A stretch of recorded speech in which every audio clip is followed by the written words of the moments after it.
The First Minister talks about empowering patients. He's empowering the failed leadership of this health board.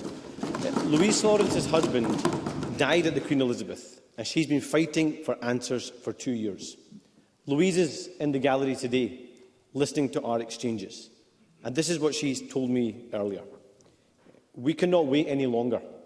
Empty words just don't cut it.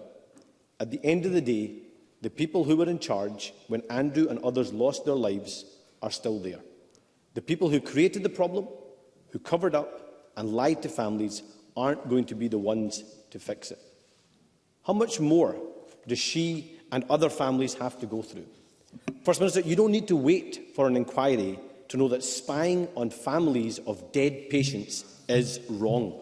You just need to look for your conscience.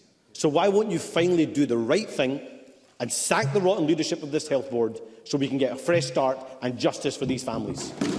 First Minister.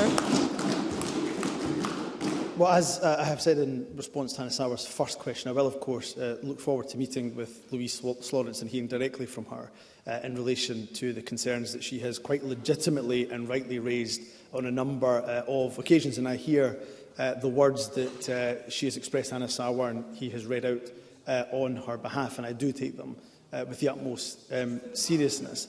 In terms of the case of Andrew Slorance, and again I'm happy to speak to Ms Slorance in detail about this, Hannah Sarwar will be aware that of course we did ask for an external peer review of the NHS Greater Glasgow case by NHS Lothian, and there was a determination made after that case. I have said already, of course, that Greater Glasgow and Clyde will cooperate with the public inquiry, and we will continue to hold Greater Glasgow and Clyde to account. And I will repeat and reiterate what I have said time and time again, both as Health Secretary and now as First Minister. If there are concerns raised by staff, then I would expect them to raise those issues without fear or without favour, not just through the appropriate processes, but of course through whistleblowing where appropriate as well. And of course, I'm looking forward to engaging with the Scottish Labour Party in relation to our Patient Safety Commissioner Bill, which I know Labour and other parties are engaged with, so we can of course enhance the rights of patients, not just in Greater Glasgow and Clyde,